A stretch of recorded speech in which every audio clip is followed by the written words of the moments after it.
Hello friends, welcome to knowledge with Sandeep Nagar. आज का हमारा टॉपिक है microbes in production of biogas. कि जो माइक्रोब्स होते हैं वो बायोगैस को प्रोडक्शन करने में, बायोगैस को प्रोड्यूस करने में किस तरीके से हमारी हेल्प करते हैं, इस टॉपिक के बारे में पढ़ते हैं। आइए देखिए। Biogas is a mixture of gases. जो बायोगैस होता है वो गैसेज का मिक्सचर होता है। मतलब बायोगैस के अंदर कोई एक प्रॉपर गैस नहीं है। इसे हम हिंदी में जैव गैस बोलते हैं। इसके अंदर मिक्सचर ऑफ गैसेज है। इसके अंदर तीन गैस होती हैं, मीथेन और आपका हाइड्रोजन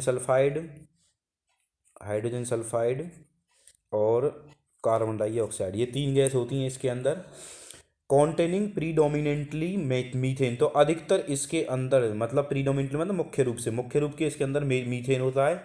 मीथेन जो है इसके अंदर 70% से अबव होता है। Produce by the microbial activity and which may be use as fuel. जो कि माइक्रोबियल एक्टिविटीज़ के द्वारा प्रोड्यूस किया जाता है और किसके रूप में यूज करते हैं उसे हम, फ्यूल के रूप में यूज करते हैं उसे हम। You have learned that microbes produce different type of gaseous end product during growth and metabolism। तो जब माइक्रोब्स की ग्रोथ होती है, माइक्रोब्स के मेटाबॉलिज्म मतलब माइक्रोब के अंदर कुछ केमिकल एक्टिविटीज होती हैं जिसके कारण डिफरेंट टाइप की गैस प्रोड्यूस होती हैं वहाँ से, और कुछ एंड प्रोडक्ट मतलब कुछ अलग अलग प्रोडक्ट वहाँ पे हमें देखने को मिलते हैं। जिसके जैसे हमने पीछे पढ़ा था, पिछले जो वीडियोज़ में हमने देखा है, वहाँ पे बहुत सारे प्रोडक्ट जो हैं हमने माइक्रोब्स की हेल्प से प्रोड्यूस करवाई हैं। The type of gas produce depend upon the microbes and organic substrate they utilize. तो जो गैस का जो टाइप होगा वो कैसे पता चलेगा, वो किसके ऊपर डिपेंड करेगा। एक तो माइक्रोब के ऊपर डिपेंड करेगा, भाई किस टाइप का माइक्रोब्स है, क्या काम करता है। और दूसरा ऑर्गेनिक सबस्ट्रेट के ऊपर डिपेंड करेगा। मतलब माइक्रोब्स, ऑर्गेनिक सबस्ट्रेट क्या है? ऑर्गेनिक सबस्ट्रेट एक सब्सटेंस है जो कि सेलुलोजिक सरफेस पे रहता है, वहाँ पे रह के ब्रेक डाउन एक्टिविटी करवाता है। In the example cited in relation to fermentation of dough।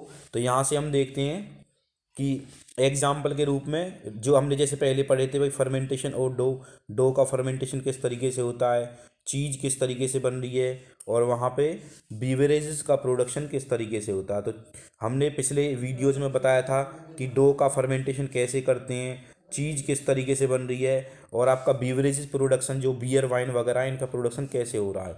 वहाँ पे हमने सभी जगह पे देखा था मेनली जो गैस प्रोड्यूस होती थी वो कार्बन डाइऑक्साइड गैस। हाउएवर, हालांकि certain bacteria which grow anaerobically on cellulosic material.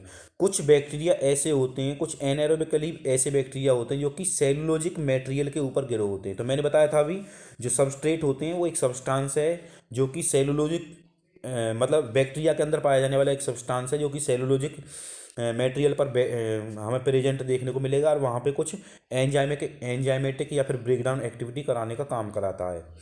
Produce large amount of methane along the CO2 and H2। तो वहाँ पे क्या काम करता है, जो सेलुलोजिक मटेरियल लार्ज अमाउंट में गैसेज को प्रोड्यूस कराता है वहाँ पे, जो कि कार्बन डाइऑक्साइड और हाइड्रोजन गैस को प्रोड्यूस करवाता है।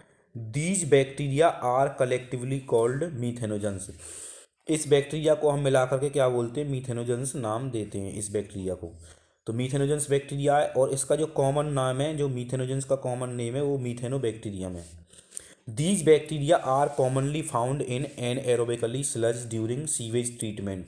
ये जो बैक्टीरिया होते हैं सीवेज ट्रीटमेंट के अंदर, ये लिखा हुआ है these bacteria commonly found in anaerobically sludge during sewage. तो इस बैक्टीरिया का हमने जब एनएरोबिकली, जो हमने माइक्रोब्स, जो एरोबिक माइक्रोब्स थे फ्लॉक्स को डाइजेस्ट करवाने के लिए भी इस बैक्टीरिया के बारे में बताया था। वहाँ से बताया था कि ये गोबर गैस को, मतलब बायोगैस को, सॉरी गोबर गैस नहीं, मीथेन गैस को प्रोड्यूस करवाने में हेल्प कर रहे हैं वहाँ से। These bacteria are also present in. और ये बैक्टीरिया हमें दूसरी जगह पे भी देखने को मिलते हैं। ये कहाँ पे देखने को मिलते हैं? ये बैक्टीरिया हमें हमारे जो कैटल्स होते हैं उन कैटल्स के रूमन के अंदर हमें देखने को मिलते हैं। जो रूमन क्या है? कैटल्स के स्टोमक का एक पार्ट होता है, कैटल्स के चैम्बर का एक पार्ट होता है रूमन, वहाँ पे हमें देखने को मिलता है ये। इसके बाद है आपका नेक्स्ट, यहाँ से इन रूमन, रूमन के अंदर जो वो क्या काम करते हैं, a lot of cellulosic material present in food of cattle is also break down in rumen. तो रूमन के अंदर वो जो सेलुलोजिक मटेरियल प्रेजेंट होंगे वो, क्योंकि वो तो अपना जो भोजन खाते हैं उसके अंदर सेलुलोज होता है, उस मटेरियल पे वहाँ पे वो देखने को हमें मिलेंगे, उस मटेरियल पे वो प्रोड्यूस होंगे वहाँ पे बहुत सारे। और वहाँ पे रूमन के अंदर वो ब्रेक डाउन एक्टिविटी कराएंगे। जैसे ही वो ब्रेक डाउन एक्टिविटी कराएंगे तो हमारे जो कैटल्स होते हैं, जो हमारे पशु होते हैं, उनको डाइजेस्ट करने में थोड़ी सी हेल्प मिल जाती है, अपने भोजन को उनको ब्रेक डाउन करने में हेल्प मिल जाती है। ठीक है, तो in rumen these bacteria help in break down of cellulose. तो ये हमारे कैटल्स के अंदर सेलुलोज को ब्रेक डाउन कराने में हेल्प कराते हैं। Play an important role in nutrition of cattle. और कैटल्स के लिए, हमारे पशुओं के लिए न्यूट्रिशन को प्रोवाइड करवाने में हेल्प करते हैं। Do you think human beings are able to digest the cellulose present in our. तो हम सोच सकते हैं कि जो हमारी सेलुलोज, जो हमारे ह्यूमन बीइंग्स के अंदर जो हमारा फूड होता है, क्या उसके अंदर हमारा जो डाइजेस्टिव सिस्टम है वो अप सेलुलोज को डाइजेस्ट करने में हेल्प कर सकता है, अपने आप सेलुलोज को डाइजेस्ट करने में एबल है। बिल्कुल सही बात है, हमारा जो डाइजेस्टिव सिस्टम है वो सेलुलोज को ब्रेक डाउन करने में एबल है। दस द एक्सक्रीटा ऑफ कैटल। तो जो अब क्या काम कर रहा है भाई, जब उनका जो भोजन है वहाँ पे ब्रेक डाउन हुआ, उनका जो भोजन वहाँ पे टूटा है सेलुलोज में, तो जो बैक्टीरिया होंगे वो उनके भोजन के साथ साथ, जैसे उनका जो वेस्ट मटेरियल होगा उसके साथ भी बहुत सारे बैक्टीरिया मिल के आ जाएंगे। और वो बैक्टीरिया मिल के आएंगे तो जो हमारे कैटल्स का जो वेस्ट होगा, एक्सक्रीटा होगा, उसको हम क्या नाम देते हैं, गोबर। तो हम गोबर के अंदर देखेंगे बहुत सारे बैक्टीरिया, हमें उसके अंदर बहुत सारे बैक्टीरिया की मात्रा हमें गोबर के अंदर देखने को मिलेंगी। Dung can be use for generation of biogas commonly called gobar gas. तो डंग का यूज हम क्या बायोगैस का प्रोडक्शन, बायोगैस को उत्पादन करने में करते हैं, इसलिए इसको हम क्या नाम देते हैं, गोबर गैस। तो आइए अब देखते हैं हम कि जो गोबर से जो बायोगैस प्लांट में किस तरीके से गोबर गैस को बनाया जाता है, तो जिसमें माइक्रोब्स हमारी किस तरीके से हेल्प करते हैं, उस प्लांट के बारे में देखते हैं। तो बायोगैस प्लांट कंसिस्ट ऑफ एक कॉन्क्रीट टैंक। तो एक कॉन्क्रीट टैंक लेंगे जो 10 से 15 मीटर एक बड़ा एक गड्ढा बनाएंगे, जिसके अंदर बायो वेस्ट को डालेंगे, बायो वेस्ट को कलेक्ट करेंगे। बायो वेस्ट का मतलब जो गोबर होगा किसके रूप में कलेक्ट करेंगे, स्लरी के रूप में। स्लरी क्या होता है, डंग प्लस में वाटर का मिक्सचर होगा। डंग और वाटर को जैसे ही हम मिक्सचर करेंगे, गोबर पानी को जैसे ही मिक्सचर करेंगे, उसे हम स्लरी नाम देंगे। तो ए फ्लोटिंग कवर, एक जो floating cover placed over the slurry, तो वहाँ उसको एक फ्लोटिंग कवर से उसे हम कवर कर देंगे, फ्लोटिंग से। इसके बाद आपका which keep on rising at gas is produced tank due to microbial activity, जो कि क्या काम करता रहेगा, माइक्रोबियल एक्टिविटीज के कारण जो उसका एक गैस टैंक होगा, ये गैस टैंक है, ये ऊपर की तरफ उठता रहेगा, राइज होता रहेगा। The biogas plant has an outlet, और बायोगैस प्लांट एक आउटलेट भी रखेगा, which is connect to pipe to supply biogas nearby the house. ये आपका आउटलेट है, यहाँ से जो आपका घर है वहाँ के लिए जो गैस है वो भेजी जाएगी। The spent slurry is remove through another outlet, एक और एनदर आउटलेट होगा, ये वाला जो एक और अनदर आउटलेट है, इसके थ्रू क्या काम करेंगे, जो वेस्ट स्लरी है, मतलब जो जिस स्लरी ने बायोगैस का निर्माण कर चुकी है वो स्लरी, उस स्लरी को यहाँ से निकाला जाएगा। इसके बाद नेक्स्ट,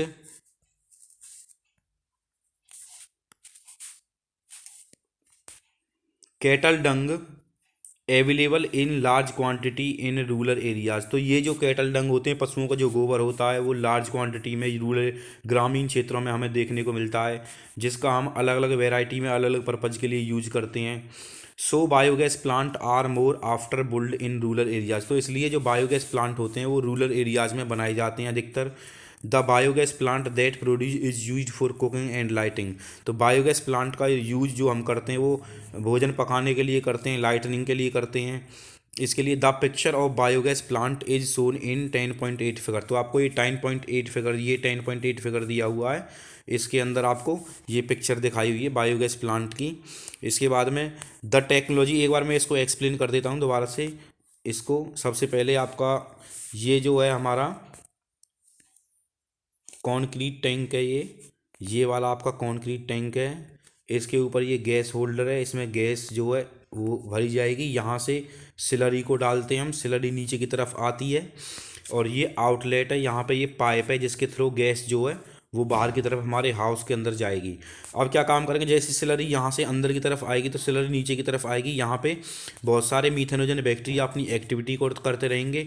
जैसे ही वो अपनी एक्टिविटी को करेंगे तो यहाँ से जो गैस होगी वो इसके अंदर फिल होती जाएगी, इसके अंदर बढ़ती जाएगी, और जो वेस्ट स्लरी है जिसका मतलब मीथेनोजन बैक्टीरिया ने यूज कर लिया वो ऊपर चला जाएगा। और इस आउटलेट के थ्रू जैसे इसके अंदर गैस फिल होगी, गैस होल्डर के अंदर जैसे ही गैस फिल होगी तो ये नीचे की तरफ जो है डाउन होता चला जाएगा, क्योंकि इसका जो वॉल्यूम है वो इंक्रीज हो जाएगा। जैसे ही इसका वॉल्यूम इंक्रीज होगा तो यहाँ से जो कुछ जो वेस्ट स्लरी थी इसको हम वो हमारे आउटलेट में यहाँ पे आ जाएगा, जिसको हम निकाल सकते हैं और फर्टिलाइजर के रूप में यूज कर सकते हैं, खाद के रूप में यूज कर सकते हैं और खेतों में उसे डाल देते हैं।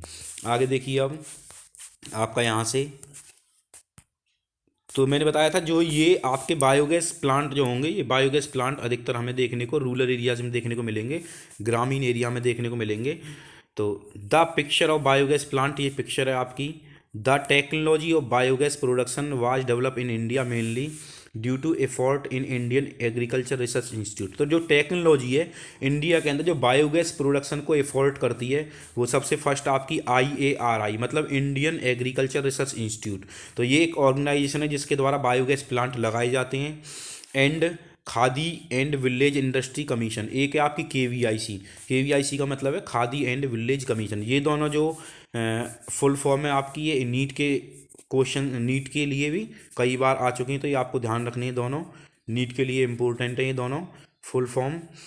If your school is situated in A village, यदि आपका स्कूल जो है विलेज में, गांव में ही है या गांव के किसी नज़दीक है, तो it would be interested inquire there any biogas plant nearby. तो आप इंक्वायर कर सकते हैं कि भाई आपके आसपास का कौन सा बायोगैस प्लांट है, कहाँ पे बायोगैस प्लांट है। Visit the biogas plant and learn more about from the people who the actually managing it. तो आप वहाँ पे विजिट कर सकते हैं बायोगैस प्लांट के अंदर, उसके बारे में जानकारी ले सकते हैं और ये देख सकते हैं कि जो लोग होते हैं वो किस तरीके से उसको मैनेज करते हैं।